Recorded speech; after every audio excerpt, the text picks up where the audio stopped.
కలిగిన తండ్రి, పరిశుద్ధుడా, నీకు స్తోత్రములు నాయన. చక్కటి వాక్య భాగాన్ని నా ప్రభా మీరు చూపించిన వినిపించిన విధానమునికి స్తోత్రాలు. ఇందులో కొన్ని మాటలు మేము ధ్యానించబోతుండగా ఆత్మదేవ నీ ఆత్మతో మమ్మల్ని నింపి నీ పిల్లలకు, మాకు, నాకు, మా అందరికి కావలసిన అమూల్యమైన మాటలు మీరు దయచేయమని ప్రార్థిస్తున్నాం. మా సొంత మాటలు, సొంత ఆలోచనలు నా తండ్రి వాక్యములో కలపకుండగా మీ వాక్కుల చేత నీ పిల్లలకు కావలసిన మాటలు మీ ఆత్మ చేత మమ్మల్ని నింపి వారికి అవసరమైన మాటలు, నీ పిల్లలకు అవసరమైన మాటలు మీరు వినిపింప చేయమని, కృప చూపించమని ప్రార్థిస్తూ మీ నామమునకి హెచ్చిస్తూ మనకు తగ్గించుకుంటూ క్రీస్తు పేరిట ఒక ప్రార్థన అడుగుచున్నాము తండ్రి. ఆమేన్. దేవునికి స్తోత్రం. ప్రియులారా, గమనించండి, ఒక విషయాన్ని మనం ఇక్కడ చదివాం. ఇందాక 1 కొరింథీ పత్రిక 10వ అధ్యాయము 4వ వచనంలో ఒక విషయాన్ని మనము చదివాం. అందరూ కూడా అక్కడ ఎవరి గురించి మాట్లాడుతున్నాడు అంటే ఏమండి, బైబిల్ గ్రంథంలో ఈ యొక్క విషయము చాలా అమూల్యమైన మాట. ఈ యొక్క కొరింథీ పత్రికలో ఏమండి 10వ అధ్యాయము చాలా ప్రాముఖ్యమైన విషయాలను మనకు తెలియజేస్తుంది. అందులో మీరు 11వ వచనం మీరు చూడగలిగితే ఇక్కడ గమనించండి. 11వ వచనం గమనించండి మాట. ఈ సంగతులు దృష్టాంతముగా వారికి సంభవించెను. ఎవరు వారు వారికి సంభవించెను. యుగాంతమందున్న మనకు బుద్ధి కలుగుటకు రాయబడినది. ఇక్కడ గమనించండి, వారికి దృష్టాంతంగా రాయబడినది, ఇవి మనకి బుద్ధి కలిగించడానికి రాయబడి ఉన్నవి అని వాక్యం సెలవిస్తుంది. వీరు వారు అని చెప్తున్నారు. ఇక్కడ వీరు లేకపోతే వారు అనేది ఎవరి గురించి మాట్లాడుతున్నాడంటే ప్రియులారా, ఇక్కడ మాట్లాడుతున్నది ఎవరి గురించి అంటే ఇశ్రాయేలు సైన్యం గురించి. ఎవరి గురించి చెప్పండి? ఇశ్రాయేలు సైన్యం గురించి. ఇశ్రాయేలు ప్రజలు ఐగుప్తు నుంచి ప్రయాణమైనప్పుడు ఒక భయంకరమైన వారి విపత్తులను ఎదుర్కొన్నారు. వారికి ఎదురుపడిన కొన్ని ప్రాంతాలు, మొదటి ప్రాంతం ఏంటంటే సినాయి పర్వతం, రెండోది హోరేబు ప్రాంతం, మూడో ప్రాంతం ఏంటంటే ప్రియులారా గమనించండి, కాదేశు అని. ఒక భయంకరమైన ఈ 3 ప్రాంతాలు, కాదేశు అని, రెండవది హోరేబు అని, మూడవది సేనాయ పర్వతం అని. ఈ 3 ప్రాంతాలు ఒక భయంకరమైన ఎడారి ప్రాంతములు. ఈ ఎడారి ప్రాంతంలో అక్కడ గడ్డి కానీ లేకపోతే పచ్చగడ్డి కానీ అక్కడ ఏది కూడా మనసని ప్రాంతం. అది కేవలము ఎడారి ప్రాంతం, ఇసుకతో నిండిన ప్రాంతం. అదే రీతిగా బండతో నిండిన ప్రాంతం, రాళ్లతో నిండిన ప్రాంతం, ఒక భయంకరమైన ఎండ తగులుతున్న ప్రాంతం, అక్కడ ఆహారం దొరకని ప్రాంతం, నీళ్లు లేని ప్రాంతం. దూరం నుంచి కూడా చూచినా ఏ ప్రాంతం కూడా చిన్న ఒక మనిషి కూడా కనబడలేని ప్రాంతం అన్నమాట. రవంతా ఎటువైపు చూచినా కేవలం ఎడారే కనబడుతుంది. ఎటువైపు చూచినా కాస్త కూడా పచ్చ గడ్డి అనేది కనబడదు. ఆ ఎడారి ప్రాంతంలో ఎక్కడైనా చూడాలంటే కూడా, కోరుకోవాలంటే కూడా ఒక చిన్న నీటి బుగ్గ కూడా కనపడదు. ప్రేమైన దేవుని వారలారా, అంత భయంకరమైన ప్రాంతంలో వారికి వెంబడిస్తున్నది ఏది చెప్పండి? దేవునికి స్తోత్రం. ఇశ్రాయేలు ప్రజలకు ఇంచుమించు 30 లక్షల మందికి వెంబడిస్తున్నది ఏది చెప్పండి? ఈరోజు మనకు ఒక వార్తలు వినబడుతున్నాయి, టీవీలో కానీ పేపర్లో కానీ న్యూస్లో మనం చూస్తున్నాం కదా. ఏంటి చెప్పండి? ఇశ్రాయేలు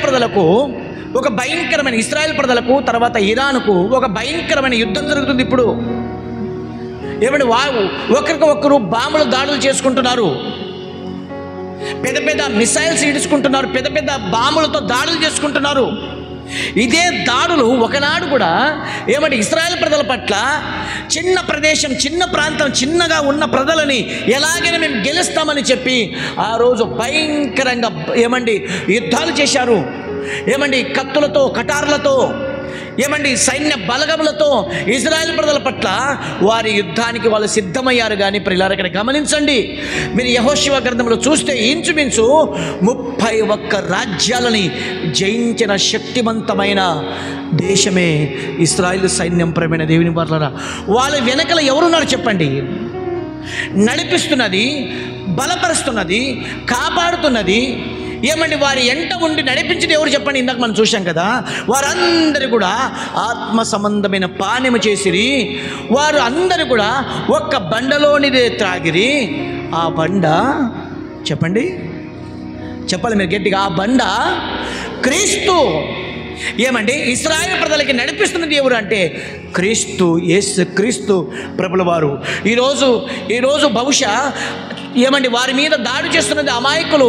కేవలము మరి వాళ్ళ వెనకల ఎవరు లేరు, చిన్న ప్రదేశం, చిన్న ప్రాంతం అనుకుంటున్నారు. కానీ గమనించండి ప్రియులారా, పక్షమున దేవుని ప్రణాళిక ఉంది, దేవుని సంకల్పం ఉంది. ప్రేమైన దేవుని వారలారా, కాబట్టి ప్రేమైన దేవుని వారు, ఇందాక మనము చూసిన వాక్య ప్రకారంగా ఏమండి భయంకరమైన ఎడారిలో భయంకరమైన సమస్యలో వారిని వెంబడిస్తున్నది ఎవరు అంటే క్రీస్తు అని దేవుని వాక్యం సెలవిస్తుంది. ప్రియులారా, వారు ఐగుప్తు దేశం నుండి మరి వాళ్ళ ప్రయాణమై కనాను దేశానికి ప్రయాణమై వెళుతున్నప్పుడు అక్కడ ఒక భయంకరమైన సంఘటనలు ఎదుర్కొంటున్నారు.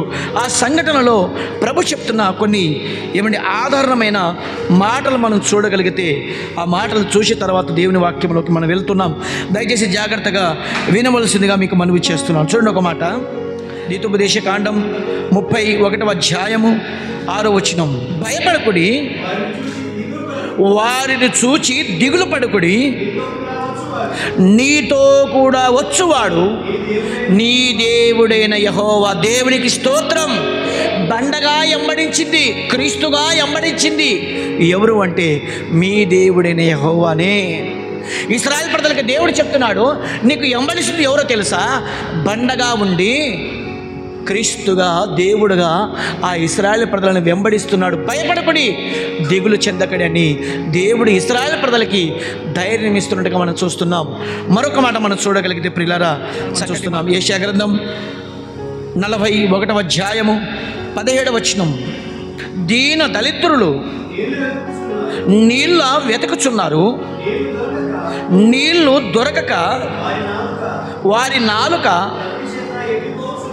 దప్పి చేత ఎండిపోవుచున్నది. యెహోవా అను నేను వారికి ఉత్తరమిచ్చేదను, ఇశ్రాయేలు దేవుడైన నేను వారిని విడనాడను. ఇక్కడ దేవుడు ఏమంటున్నాడంటే, ఇశ్రాయేలుడైన దేవుడైన నేను వారిని విడనాడను. నేను విడిచిపెట్టే దేవుడును కాదు. వారు ఐగుప్తు దేశం నుండి ప్రయాణం చేస్తున్నప్పుడు ఆ ఎడారిలో విడిచిపెట్టేవాడును కాదు. ఆ భయంకరమైన ఆ ఒక ఆకలి దప్పకిల చేత వారు తన్లాడుతున్నప్పుడు, బాధపడుతున్నప్పుడు నేను విడిచిపెట్టేవాడును కాదు. ఎందుకో తెలుసా? నా ప్రణాళిక, నా చిత్తము ఇశ్రాయేలు ప్రజల పట్ల ఉంది. నా ఆలోచన, నా ప్రణాళిక వారి పట్ల ఉంది. రేపు రాబోతున్న 1000 ఏండ్ల పరిపాలన వారి పట్ల ఉంది. వారి ద్వారా నేను నా పరిపాలన ప్రారంభిస్తున్నాను. కాబట్టి నేను వారిని విడవను, ఎడబాయను అని దేవుని వాక్యం సెలవిస్తుంది. ప్రియులారా, మరొక మాట, అద్భుతమైన మాట మీరు చూడగలిగితే మరలా ఇందాక మనం చదివిన ప్రకారంగా కొరింథీ పత్రిక 10వ అధ్యాయము 4వ వచనం మరలా మనం చూడగలిగితే గమనించండి మాట, అందరూ ఆత్మ సంబంధమైన ఒకే పానీయమును చేసిరి. ఏలయనగా గమనించండి మాట, ఇశ్రాయేలు ప్రజలు తమ్ముని వెంబడించిన బండ ఆత్మ సంబంధములోనిది, బండలోనిది త్రాగిరి. ఆ బండ క్రీస్తే. ఆ బండ ఎవరు చెప్పండి? క్రీస్తు. ఇశ్రాయేలు ప్రజలని అరణ్యములో ఉండి నడిపించింది ఎవరు అంటే ప్రియులారా, క్రీస్తుగా మనం చూస్తున్నాం. ఆనాడు ఐగుప్తు దేశం నుండి కనాను దేశం వరకు బండగా ఉండి దేవుడుగా వారిని నడిపించాడు, కాపాడాడు. వారి దాహ విషయంలో వారి ఆహార విషయంలో అయితేనేమి ప్రతి విషయంలో వారికి ఉండి నడిపించినట్టుగా మనం చూస్తున్నాం. ఎలాగైతే ఇశ్రాయేలు ప్రజలను దేవుడు నడిపించాడో, ఈరోజు క్రీస్తు నమ్మిన మనందరం కూడా, క్రీస్తు నమ్మిన ఈ ప్రపంచంలో సార్వత్రిక సంఘంగా పిలువబడుతున్న ప్రతి క్రైస్తవునికి దేవుడు ఇస్తున్న ఒక హామీ మీరు చూడగలిగితే అద్భుతమైన మాట. మరి ఒక మాట మీరు మత్తయి సువార్త 28వ అధ్యాయము 20 వచనాన్ని మనం చూస్తాం. మరియు నేను ఏ సంగతులను ఆజ్ఞాపించుతునో వాటి అన్నిటినీ గైకొనవలెనని వారికి బోధించుడి. గమనించండి మాట, ఇదిగో నేను యుగ సమాప్తి వరకు సదాకాలము మీతో కూడా ఉన్నానని వారితో చెప్పాను. దేవునికి స్తోత్రం. ప్రభు ఏమని చెప్తున్నాడంటే, నేను యుగ సమాప్తి అంటే ఈ ప్రకృతికి ముగింపు అయ్యేంత వరకు, ఈ ప్రపంచము, ఈ సృష్టి అంతా కూడా ముగించేంత వరకు క్రైస్తవులతో, నా పిల్లలతో నేను ఎప్పటికీ ఎల్లప్పుడూ నేను ఉంటానని దేవుడు వాగ్దానం చేస్తున్నాడు. అదే మాట హెబ్రీ పత్రిక 13వ అధ్యాయము 5వ వచనం మనం చూడగలిగితే, ఇక్కడ గమనించండి, నేను ఏమాత్రమును విడవను, నిన్ను ఎన్నడను ఎడబాయినని అని ఆయనే చెప్తున్నాడు. ఏమంటే ఆయన ఎన్నడికి విడవడు, ఎడబాయడు. ప్రేమైన దేవుని వారలారా, ఈరోజు మనం నమ్మిన యేసయ్య ఎప్పటికి విడవడు. ఆ రోజు ఇశ్రాయేలు ప్రజలకి విడవలేదు, ఈరోజు మనలను కూడా విడవడు. ఎందుకో తెలుసా? ఆయన ప్రణాళికలో ఉన్న ప్రతి బిడ్డను, ఆయన చిత్తములో ఉన్న ప్రతి బిడ్డను కాపాడుతున్నది ఆయనే, పోషిస్తున్నది ఆయనే, నడిపిస్తున్నది ఆయనే, రక్షిస్తున్నది ఆయనే. ఏమండి, ఆయన రెక్కల చాటన భద్రపరిచి కాపాడి బలపరిచేది ఆయనే. ప్రేమైన దేవుని వారలారా, ఆయన చెబుతున్న మాట, నేను ఎన్నడు అంటే చెప్పండి, వారములో 7 రోజులు కావచ్చు, నెలలో 30 రోజులు కావచ్చు, సంవత్సరములో 365 రోజులు కావచ్చు. ఏమండి, నీ జీవితకాలం మట్టుకు అంత కూడా నీకు ఎన్నడు విడవడు, చెప్పండి, ఎడబాయడు. అంత గొప్ప దేవుడు మన దేవుడు. ఇంత గొప్ప దేవుడు బండగా ఉండి ఆ రోజు ఇశ్రాయేలు ప్రజలకి నడిపించాడు. ఈరోజు బండగా ఉండి క్రీస్తుగా మనందరు నడిపిస్తున్న ఆయన ఏమండి మనతో ఉండి, ఏమండి ఎందుకు ఆయన మనకి నడిపిస్తున్నాడంటే కొన్ని విషయాలు మనకు నేర్పించడానికి మన వెంట ఉండి ఏమండి వెంబడిస్తున్నాడు. అలా ఎలా వెంబడిస్తున్నాడో ఏమండి కొన్ని విషయాలు చెప్పుకోవడానికి చాలా ఉన్నాయి, కానీ అయితే మీకు 2 విషయాలు, ఎందుకంటే సమయం లేదు కనుక మీకు 2 విషయాలు చెప్పి నేను ముగిస్తాను. ఏమండి, ఆయన మనకు బండగా ఉండి మనకు కొన్ని విషయాలు మనకు నేర్పిస్తున్నాడు. ఎలా నేర్పిస్తున్నాడు, ఏం నేర్పిస్తున్నాడో ఒక 2 విషయాలు మీకు చూయించి నేను ముగిస్తున్నాను. చూడండి ఒకసారి, యోబు గ్రంథం 22వ అధ్యాయము 21వ వచనం. గమనించండి మాట, ఆయనతో సావాసము చేసిన ఎడల మీకు సమాధానము కలుగును, అలాగున నీకు మేలు కలుగును. ఆయనతో సావాసం చేస్తే మనకి మేలుంది, ఆయనతో సావాసం చేస్తే మనకి క్షేమం ఉంది, ఆయనతో సావాసం చేస్తే మనకి ఆశీర్వాదం ఉంది. ఆయనతో సావాసం చేస్తే ఎలాంటి ఆశీర్వాదాలు ఉన్నాయో, లేకపోతే ఆయనతో సావాసం చేయకపోతే ఎలాంటి సమస్యలు ఉన్నాయో దేవుని వాక్యములు కొన్ని విషయాలు మనం చూస్తున్నాం. ఒక మాట మీరు చూడగలిగితే, యోబు గ్రంథం 34వ అధ్యాయము 9వ వచనం. నరులు దేవునితో సావాసము చేయుట వారికి ఏమాత్రమును ప్రయోజనకరము కాదు అని చెప్పుకొనుచున్నాడు. ఇక్కడ గమనించండి, ప్రజలంట దేవునితో సావాసం చేస్తే మనకు ప్రయోజనకరము కాదు అని చెప్పుకుంటున్నారంట జనులు. ఏమండి, చాలామంది ఏమంటారంటే ఏమండి తాగుబోతులతో సావాసం చేస్తే జనులు మనకి ఏమంటారు? ఏమండి, ఒక స్త్రీతో లేకపోతే ఒక పురుషునితో వ్యభిచారంతో సావాసం చేస్తే జనులు మనకి అంతగా పట్టించుకోరు. దొంగతనంతో దొంగవాణితో సావాసం చేస్తే జనులు ఎక్కువగా పట్టించుకోరు మనకి. అయితే ఇక్కడ గమనించండి, దేవునితో సావాసం చేస్తే జనులకు వస్తుంది బాధ. దేవునితో మనము దేవునికి వెంబడిస్తే జనులకు బాధ కలుగుతుంది. నువ్వు ఎందుకు ఎప్పుడు చూసినా ప్రభు అని చెప్తుంటావు? నువ్వు ఎందుకు దేవుడు అని చెప్తుంటావు? నువ్వు ఎందుకు మందిరానికి వెళ్తుంటావు? నీకు ఎప్పటికీ దేవుడి వాక్యం ఎందుకు పట్టుకొని తిరుగుతుంటావు? నీకు ఏమొచ్చింది ఆయనతో? దేవుడు నీకు ఏమిచ్చాడు? దేవుడు నీ కుటుంబానికి ఏం ఆశీర్వదించాడని నువ్వు ఇంతగానో ప్రభు కొరకు నువ్వు పాకలాడుతున్నామని చెప్పి జనులు ఏమంటారు తెలుసా? దేవునితో సావాసం చేస్తే అది వ్యర్థము. ఏమండి, ఈరోజు చాలామంది తాగుబోతులతో సావాసం చేస్తుంటారు, తిరుగుబోతులతో సావాసం చేస్తుంటారు, ఏమండి దోపిడిగాళ్ళతో సావాసం చేస్తుంటారు, ఏమండి లోకస్తులతో సావాసం చేస్తారు, కానీ దేవునితో సావాసం అంటే ఇష్టం ఉండదు. దేవునితో ఎలా సావాసం చేయాలో చెప్పండి? అందరూ ఇక్కడ ఉన్నారు కదా. దేవునితో ఎలా సావాసం చేయాలో చెప్పండి. దేవునితో ఎప్పుడు మనం సావాసం చేస్తామంటే, ఎప్పుడైతే ప్రతిరోజు వాక్యాన్ని చదువుకుంటామో, ఎప్పుడైతే ప్రతిరోజు మోకరించి ప్రార్థిస్తామో, అప్పుడే దేవునితో మనము సావాసం చేసిన వారము. ఏమండి, మనకి ఏమండి ఇక్కడ చదువు లేకున్న వారు కొందరైతే, మనం చదువుకున్న వేస్టే. ఎందుకో తెలుసా, మనం బైబిల్ వాక్యం అంటే మనం చదవం. అసలు లోకానుసారమైన చదువు అంటే ఇష్టపడతాము, పుస్తకాలు చదవడానికి ఇష్టపడుతుంటాం, కానీ దేవుని వాక్యం అంటే మనం అస్సలు ఇష్టం ఉండదు, చదవం మనము. ఏమండి, అందరితో మాట్లాడడానికి ఇష్టపడుతుంటాం, గంటలు గంటలు ఫోన్లో మాట్లాడడానికి ఇష్టపడుతుంటాం. భార్య భర్తతో మాట్లాడడానికి ఇష్టపడుతుంటుంది, భర్త భార్యతో మాట్లాడడానికి ఇష్టపడుతుంటుంది. స్నేహితులు, బంధువులు, ఇరుగు పొరుగు వారు, అన్నదమ్ములు, అక్క చెల్లెళ్ళు మాట్లాడడానికి ఇష్టపడుతుంటారు. దేవునితో మాట్లాడడానికి మాత్రము ఇష్టం ఉండదు. ఎందుకో చెప్పండి, నువ్వు దేవునితో మాట్లాడుతూ ఉంటే, నువ్వు వాక్యం ప్రతిరోజు చదువుతూ ఉంటే, నీకు దేవునితో ఏం కలుగుతుంది చెప్పండి? సావాసం పెరుగుతుంది. ఇక్కడ చూడండి, జనులు ఏమని చెప్పుకుంటున్నారు అంటే, దేవునితో సావాసం చేయడము వ్యర్థం. ఇప్పుడు రాను రాను ఏం జరుగుతుంది తెలుసా, మందిరానికి పోవడం కూడా వ్యర్థం, వాక్యం చదువుకోవడం కూడా వ్యర్థం, ప్రార్థన చేయడం కూడా వ్యర్థం. చూశారా ప్రియులారా, ఎప్పుడైతే ఏమని మనం ప్రార్థన చేయమో, ఎప్పుడైతే దేవుని వాక్యాన్ని వినమో లేకపోతే చదవమో, ఖచ్చితంగా లోకస్తుల మాటలు మన చెవుకి ఇంపుగా కనపడతాయి, తీపిగా కనపడతాయి, నిజముగా కనపడతాయి. నువ్వు దేవునితో సావాసం చేస్తున్నావు కదా, నీకు ఏమొచ్చింది? నీకేమి దేవుడిచ్చాడని నువ్వు ఇంతగా దేవుని కొరకు పాకలాడుతున్నావు? ఏమండి, నీకు దేవుడు పిల్లనిచ్చాడా? దేవుడు నీకు ఆరోగ్యం ఇచ్చాడా? దేవుడు నీ ఆరోగ్యాన్ని తీశాడా?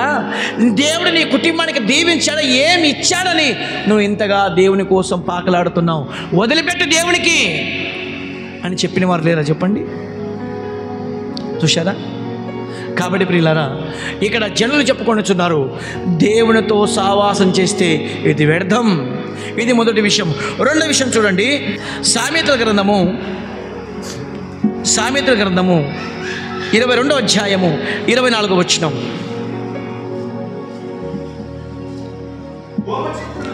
గమనించండి మాట, కోపచిత్తునితో సహవాసము చేయకము, క్రోధము గల వానితో పరిచయము కలిగి ఉండకము. ఇక్కడ ప్రభు ఏమని చెప్తున్నాడంటే, కోపచిత్తునితో సావాసము చేయకము.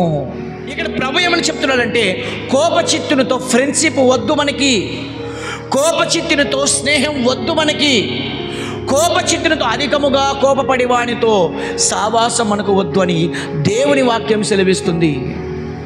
ప్రియులారా గమనించండి, చాలామంది ఏమండి మన గ్రామాలలో కొన్ని ఏమండి టౌన్లో కూడా మనం చూస్తుంటాం. ఇప్పుడైతే ఫ్యాక్షనిజం లేదు, కానీ ఇంతకుముందు ఏమంటే మన ప్రాంతాలలో రాయలసీమ అంటేనే ఫ్యాక్షనిజానికి ఏమంటే కేర్ ఆఫ్ అడ్రస్ అనమాట. ఒకప్పుడు భయంకరమైన మన ప్రాంతంలో ఫ్యాక్షనిజం. ఎందుకు ఆ ఫ్యాక్షనిజం వచ్చిందంటే, మానవునికి క్రోధం ఎక్కువ అన్నమాట, కోపం ఎక్కువ. చిన్న మాట అంటేనే పడదు, చిన్న మాట అంటే గిట్టదు.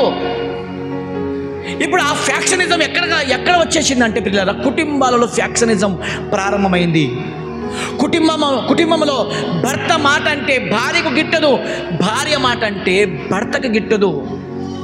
ఏ కుటుంబంలో అయితే కోపం ఉంటుందో, ఏ కుటుంబంలో అయితే క్రోధం ఉంటుందో, ఏ కుటుంబంలో అయితే అతలాకుతలం ఉంటుందో ప్రియులారా గమనించండి, ఆ కుటుంబంలో నెమ్మది ఉండదు. ప్రేమైన దేవుని ఏమంటున్నాడంటే, కోపచిత్తులతో ఎప్పుడైతే సావాసము, అది భర్త కావచ్చు, భార్య కావచ్చు, పిల్లలు కావచ్చు, స్నేహితులు కావచ్చు, బయట వాళ్ళు కావచ్చు, ఇరుగు వాళ్ళు కావచ్చు, పొరుగు వాళ్ళు కావచ్చు, ఏ కుటుంబంలో అయితే కోపం ఉంటుందో, ఏ కుటుంబంలో అయితే క్రోధం ఉంటుందో, ఏ స్త్రీకి అయితే కోపం ఉంటుందో, ఏ పురుషునికి అయితే కోపం ఉంటుందో ప్రియులారా గమనించండి, ఆ కుటుంబంలో దేవుడు సావాసము చెయ్యడు. మనకి వెంబడిస్తున్న బండ ఎందుకు వెంబడిస్తుందంటే, నీ జీవితాన్ని మార్చడానికి వెంబడిస్తుంది. ఆనాడు ఇశ్రాయేలు ప్రజలను ఎలాగైతే వెంబడించి వారిని రక్షించిందో, ఈరోజు ఆ బండనే క్రీస్తుగా, దేవుడుగా, యేసుగా మనతో ఉంటూ మనతో జీవిస్తూ ఆయన చెబుతున్నాడు, నువ్వు కోపముతో నీ జీవితం ఉంటే నీతో నేను సావాసము చెయ్యను. ఏమంటే కోపాన్ని తగ్గించుకోవాలి, ఆవేశాన్ని తగ్గించుకోవాలి. నీ జీవితాన్ని తగ్గింపు కలిగి ఉన్నప్పుడే నీతో నేను ఉంటాను అని ప్రభు చెప్తున్నాడు. ఏమండి మూడో విషయం మనం చూస్తున్నాం. మూడో విషయం చూడండి ఒకసారి. యెషయా గ్రంథం 2వ అధ్యాయము 6వ వచనాన్ని మనం చూస్తున్నాం. యాకోబు వంశము ఈ జనము తూర్పు జనములో ఉన్న సంప్రదాయంతో నిండుకొని ఉన్నారు. వారు ఫిలిష్తీయుల వలె మంత్ర ప్రయోగము చేయుదురు, అన్యులతో సావాసం చేయుదురు గనుక నీవు వారిని విసర్జించి ఉన్నావని. ఇక్కడ గమనించండి, మరొక మాట ఏమని చెప్తున్నాడంటే అన్యులతో సావాసం చేయవద్దు. ఇంకొకటి మాట, ఇంకా గట్టిగా మాట, ఒక ఘాటు మాట ఏంటంటే వారి సాంప్రదాయాలతో సావాసం చేయకండి. ఏమండి అన్యులతో సావాసం చేయడం ఒక వంతు అయితే, రెండోది వాళ్ళ సాంప్రదాయాలతో సావాసం చేయడం, ఇది భయంకరమైనది. ఏమండి మన చుట్టూగా అన్యులు ఉంటారు, తప్పు లేదు. వాళ్ళతో ఉదయాన్నే లేవగానే అయ్యా బాగున్నారా వందనాలని చెప్పి వాళ్ళతో పలకరించడం తప్పు లేదు. ఏమండి వాళ్ళ కార్యక్రమాలలో ఏమంటే చావు కానీ వివాహాలు కానీ వాళ్ళ దాంట్లో వెళ్ళడం తప్పు లేదు. అయితే ఇక్కడ గమనించండి, వాళ్ళ దగ్గర ఉన్న ఆచారాలు మనము ఎప్పుడైతే పాటిస్తామో మనకి ప్రమాదం. ఏమండి అన్యులు ఏం చేస్తారంటే ఆడపిల్లకి మంగళవారం బయటికి పంపించకూడదని చెప్తుంటారు. ఏమండి ఇది కరెక్ట్ అంటారు చెప్పండి? ఆడపిల్లకి మంగళవారం పంపిస్తే బుధవారం పంపిస్తే మరి మంగళవారమే పంపిస్తే ఏమన్నా ప్రమాదమా చెప్పండి? శుక్రవారం ఆడపిల్లకి మరి శుక్రవారము ధనానికి బయటికి పంపించకూడదంట. ఎందుకంటే లక్ష్మీదేవి బయటికి పోతే మనకి ఇబ్బంది. లక్ష్మీదేవి బయటికి పోతే ఏమవుతుంది చెప్పండి? డబ్బు బయటికి పోతే ఏమవుతుంది? శుక్రవారం ఏం జరుగుతుంది చెప్పండి?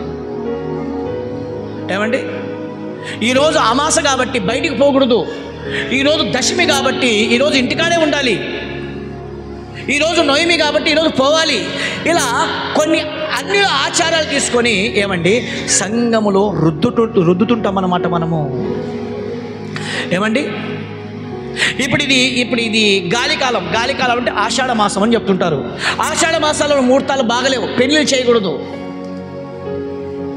ఏమండి మన ఒక వివాహం జరుగుతుంది, మరి రేపు నెలలో ఒక వివాహం జరుగుతుంది, మనకు తెలిసిన వివాహమే. వాళ్ళు చెప్తున్నారు ఏమండి మరి అయ్యా మేము క్రైస్తవులు బాగానే ఉంది, మేము ప్రభుని నమ్ముకున్నాం బాగానే ఉంది, 7వ నెలలో 1, 2, 3, 4, 5, 6, 7 ఈ యొక్క తారీఖులలో వివాహాలు ఉన్నాయి. కానీ అది దాటిందంటే ఆషాఢ మాసం పడుతుంది, అవి వివాహ డేట్లు సరిగ్గా బాగలేవు అని చెప్తుంటారు. ఒక మాట చెప్పమంటారా, మా మేషకు వివాహము ఆషాఢ మాసంలోనే చేసింది. ఏమండి మా మేషకు వివాహము గాలి కాలంలోనే చేసింది. ఎందుకో తెలుసా? క్రైస్తవుడు ఆచారాలు పాటిస్తే వాడు క్రైస్తవుడు అనబడడు. క్రైస్తవుడు ఆచారాలు పాటిస్తే పద్ధతులు పాటిస్తే వాడు ప్రభుని నమ్ముకొని ఇంకా పనికంగా ప్రభుని నమ్ముకొని కూడా ప్రయోజనం లేదు. ఏమండి ఇంటి నుంచి బయటికి పోయేటప్పుడు ఒక ఆచారం, ఇంటి నుంచి లోపలికి ఏమంటే బయట నుంచి ఇంటి లోపలికి వస్తున్నప్పుడు ఒక ఆచారం, దిగుతున్నప్పుడు ఒక ఆచారం, ఎక్కుతున్నప్పుడు ఒక ఆచారం, పండుకుంటున్నప్పుడు ఒక ఆచారం, లేస్తున్నప్పుడు ఒక ఆచారం. ఇలా ఆచారాలు సాంప్రదాయాలతో మన జీవితాలు మనం కొనసాగితే మన కుటుంబాలకు ఆ క్రీస్తు అని వెంబడిస్తున్నాడు కదా ఆయన మనకు వదిలిపెడతాడు. ప్రియమైన దేవుని వారలారా, ఆ రోజు ఇశ్రాయేలు ప్రజలకు వెంబడిస్తున్నాడు. వారి కష్టాలలో, దుఃఖాలలో, సమస్యలలో, ఇబ్బందులలో, ఇరుకులలో, ఏమండి ఎండలో, ఎడారిలో, నీటి లేని చోట, ఆహారం లేని చోట ఆయనే ఆహారంగా ఉండి, ఆయనే నీటిగా ఉండి వారి కొరతలు తీరుస్తూ, వారి ఆకలిని తీరుస్తూ, వారిని పోషిస్తూ, పెంచుతూ వస్తున్న ఆయన కొత్త నిబంధనలు చెప్తున్నాడు. అక్కడ నేను బండగా కనబడుతున్నాను కదా, ఆయన ఎవరో కాదు, క్రీస్తు అని బైబిల్ చెప్తుంది. ఈరోజు ఆ క్రీస్తు మనకి వెంబడించాలి అంటే, ఆ క్రీస్తు ఇశ్రాయేలును వెంబడించిన క్రీస్తు మనందరినీ వెంబడించాలి అంటే ఏమండి రెండో మాట చెప్తున్నాడు, అన్యుల ఆచారము మీరు చేయకండి. వాళ్ళతో కలవండి తప్పులేదు, వాళ్ళతో జీవించండి తప్పులేదు, వాళ్ళ ఆచారాలు మీరు చేయకండి. బైబిల్ చెప్తుంది ఒక మంచి మాట. ఇర్మియా గ్రంథం 10వ అధ్యాయము 2వ వచనం గమనించండి మాట. యెహోవా సెలవిచ్చినది ఏమనగా, అన్య జనముల ఆచారములు అభ్యాసింపకుడి. గమనించండి మాట. అయ్యా వింటున్నారా? దయచేసి గమనించండి మాట. ఆకాశములో అగపడు చిహ్నములకు ఇగో అన్య జనములు భయపడినట్లు జనములు భయపడును. అయితే ఇక్కడ గమనించండి, అయితే మీరు వాటికి భయపడకండి. జనముల ఆచారములు వ్యర్థం. అడవిలో ఒకడు చెట్లు నరకునట్లు అవి నరకబడును. అన్య జనముల ఆచారములు అది వ్యర్థములు. అడవిలో ఒక చెట్టును నరకబడినట్లు ఆ ఆచారములు నరకబడును. మీరు చేయకండి. మీరు క్రైస్తవులుగా మీరు ఉన్నారు కదా, మీరు నన్ను నమ్ముకున్నారు కదా, నేను మిమ్మల్ని వెంబడించాలంటే ఈ ఆచారములు వ్యర్థములు మీరు వెంబడించకండి. అన్య జనములతో సావాసం చేయకండి, వాళ్ళ సాంప్రదాయాలతో సావాసం చేయకండి. ప్రభు గట్టిగా చెప్తున్న మాట అదేనమాట. అన్యులతో సావాసం చేయండి, అయితే గమనించండి, వాళ్ళ ఆచారములతో స్నేహం చేయకండి. అవి చాలా ప్రమాదకరమైనవి. మిమ్మల్ని దేవుల్లో ఎదగనీయవు, మిమ్మల్ని దేవుల్లో పెంచనీయవు. అవి ఆపుతాయి, ఇది తప్పు అని చెప్తాయి. దేవుని కార్యానికి అడ్డు నిలబడతాయి. దేవుని మహిమను చూడనీయకుండా అడ్డు నిలబడుతుంది. అది ఆచారం ఏం చేస్తుంది తెలుసా? నేను కాచారములు కలిపేస్తుంది. ప్రేమైన దేవుని వారలారా, ప్రభు చెప్తున్నాడు, ఏమంటున్నాడు తెలుసా? అన్య జనములు ఆచారములు వ్యర్థములు. కాబట్టి ప్రియులారా, క్రైస్తవులుగా ఉన్న మనము ఆచారములను పాటించకండి, వద్దు. ఇది క్రైస్తవులకి తగదు. ప్రేమైన దేవుని వారలారా, మన క్రైస్తవ జీవితం ప్రార్థనతో ప్రారంభం కావాలి. మనం మట్టిలో పోయేంత వరకు ప్రార్థనతోనే ముగించబడాలి. మన బతికినా ప్రార్థనే, ఉన్నా ప్రార్థనే, రోగం వచ్చినా ప్రార్థనే, కష్టాలు వచ్చినా ప్రార్థనే, సమస్య వచ్చినా ప్రార్థనే, ఇరుకులు వచ్చినా ప్రార్థనే, నీ కుటుంబంలో రోగం వచ్చిన ప్రార్థనే, చావు వార్త జరిగిన ప్రార్థనే. ప్రార్థన ప్రార్థన ప్రార్థన ప్రార్థన తప్ప ఏ ఆచారము మన కుటుంబంలో రావడానికి వీలు లేదు. ప్రేమైన దేవుని వారలారా, ఆయన చెప్తున్నాడు, అన్య జనముల ఆచారములు చెప్పండి చెప్పండి. ఇది ఎట్ట కుదురుతుంది సార్? ఏదైనా చెప్పు, కానీ ఇది మాత్రం దయచేసి నువ్వు వాక్యములో నిలబడినప్పుడే క్రీస్తు అనే బండ ఆ రోజు వారిని వెంబడించింది. ఈరోజు మనల్ని కూడా ఏం చేస్తా చెప్పండి? వెంబడిస్తూ తీసుకెళ్తూ నువ్వు మట్టిలో పోయేంతవరకు. ఆయన చెప్పాడు కదా, నిన్ను విడవను చెప్పండి చెప్పండి, నేను విడవను చెప్పండి, ఎడబాయను. అది మాట 100% వాస్తవం. ప్రేమైన దేవుని వారలారా, ఆయన మాట మీద నిలబడిన వాడు, ఆయన మాట మీద ఉన్నవాడు. మనం కూడా మాట మీద ఉన్నాము అంటే ఆయన విడవడు, ఎడబాయు. కీర్తన గ్రంథము 106వ అధ్యాయం 35వ వచనం, మంచి మాట. 106, 35వ వచనం. అన్య జనములతో సావాసము చేసి వారి క్రియలు నేర్చుకునేరి. ఇక్కడ గమనించండి, వారి విగ్రహములకు పూజ చేసిరి. అవి వారికి ఒరియాయను. దేవునికి స్తోత్రం. ఎంత అద్భుతమైన మాట. అన్య జనములతో ఎప్పుడైతే మనం సావాసం చేస్తామో, వారి ఆచారములతో మనం సావాసం చేస్తామో, చివరికి ఈయనేమనుకుంటాడో, ఆయనేమనుకుంటాడో, ఈయనేమనుకుంటాడో, వెనకవాడేమనుకుంటాడో, ముందరవాడేమనుకుంటాడో, కిందవాడేమనుకుంటాడో, పైన వాడేమనుకుంటాడో అని చెప్పి వారి కోసం, వారి కోరికల కోసం, వారిని మెప్పించడానికి వారి ఆచారములు మనం చేస్తే ప్రభు చెప్తున్నాడు, అది మీకు ఉరి. ఏమండి? లేదయ్యా ఆయన ఏమనుకుంటాడో, లేదయ్యా ఈయనేమనుకుంటాడో, లేదయ్యా ఆయన బాధపడతాడేమో, లేదయ్యా వచ్చినోడు వెనకపోతాడేమో. ప్రభు చెప్తున్నాడు, అది మీకు ఉరి. ప్రభు చెప్తున్నాడు, అన్య జనముల ఆచారములు వ్యర్థం. నేను మీకు తోడుగా ఉండాలంటే మీరు మాత్రం ఆచారాలు పాటించకూడదు. ఎందుకో తెలుసా? ఆచారాలు పాటిస్తే ఇంకా నా శక్తి మీకు ఏమర్థమవుతుంది? ఆచారాలు పాటిస్తే నా గొప్పతనం మీకు ఏమర్థమవుతుంది? ఆచారాలు పాటిస్తే నేనంటే మీకు ఏమర్థమవుతుంది? కాబట్టి వాటిని గడ్డకు పెట్టండి, నా మీద విశ్వసించండి. అన్ని జనులు చెప్తారు ఇది కరెక్ట్ కాదు, ఈ కాలం అదే కరెక్ట్ చెప్పండి. ఈ కాలంలో వివాహాలు చేయకూడదని చెప్తుంటారు. మనం అప్పుడే చేయండి. చూడండి దేవుని మహిమ. ఎందుకు తెలుసా? మీరు నమ్మింది ఏమండి ఒక విగ్రహం కాదు, మీరు నమ్మింది ఒక మనిషిని కాదు, మీరు నమ్మింది ఈ లోక రాజ్యంలో ఉన్న రాజులను కాదు, మీరు నమ్మింది రాజులకు రాజు, చెప్పండి, ప్రభువులకు ప్రభు. ఆయన మీద నమ్మకం, ఆయన మీద విశ్వసించి ఈ చిన్న చిన్న వాటిని మనం పాటిస్తూ వెళ్తే ఆయన శక్తి మనం ఎలా అర్థం చేసుకుంటాం చెప్పండి. కాబట్టి ప్రియులారా, దయచేసి ప్రభు మనకి మూడో విషయం చెప్తున్నాడు, అన్యజనముల ఆచారములు చెప్పండి పాటించకండి. ఇది మూడో విషయం. నాలుగో విషయం చూడండి, నాలుగో విషయం మీకు చూపించి నేను ముగిస్తున్నాను. నాలుగో విషయం, 1 కొరింథీ పత్రిక 7వ అధ్యాయము 24వ వచనం. గమనించండి మాట. సహోదరులారా, ప్రతి మనిషిలోను ఏ స్థితిలో పిలువబడినో ఆ స్థితిలోనే దేవునితో సహవాసం కలిగి ఉండండి. దేవునికి స్తోత్రం. నువ్వు ఏ స్థితిలో పిలువబడ్డావు? నువ్వు వ్యభిచారములో పిలువబడ్డావా? నువ్వు దొంగతనములో పిలువబడ్డావా? నువ్వు విగ్రహారాధనలో పిలువబడ్డావా? నువ్వు భయంకరమైన స్థితిలో, నీ యొక్క భయంకరమైన పాప జీవితంలో నువ్వు పిలువబడ్డావా? నువ్వు ఏ స్థితిలో పిలువబడ్డావో ఆ స్థితిలో దేవునితో ఏం చేయాలి చెప్పండి? సహవాసం కలిగి ఉండాలి. నీ దోస్తు ఎవరు తెలుసా? దేవుడు. నీ స్నేహితుడు ఎవరు తెలుసా? దేవుడు. భర్తగా, తండ్రిగా, దేవుడుగా, రక్షకుడుగా నీకు ఎవరు ఉండాలి అంటే దేవుడు ఉండాలి. ప్రేమైన దేవుని వర్లరా, ఏమండి, నా మాట మీకు అర్థమవుతుంది కదండి? మరి ఎవరితో సహవాసం కలిగి ఉండాలంటే నువ్వు ఏ స్థితిలో పిలువబడ్డావో, నీ స్థితి ఎలాంటిదైనా సరే, నువ్వు ఎలాంటి ఘోరమైన పాపివైనా సరే, నువ్వు ఎంత ఘోరమైన పాపాత్ముడమైనా సరే, నువ్వు ఏ స్థితిలో పిలువబడ్డావో ఆ స్థితిలో దేవునితో సహవాసం కలిగి ఉండాలి. ఏమండి, కొంతమంది ఏం చేస్తారంటే కొన్ని రోజులు సహవాసం కలిగి ఉంటారు, కొన్ని రోజులు ప్రార్థనా జీవితం కలిగి ఉంటారు, కొన్ని రోజులు ఏమండి వాక్యం చదువుకుంటూ ఉంటారు. పిల్లలను గమనించండి. ప్రారంభంలో ఏమండి ఉత్సాహంగా పరిగెత్తుతుంటాం, పరిగెత్తుతూ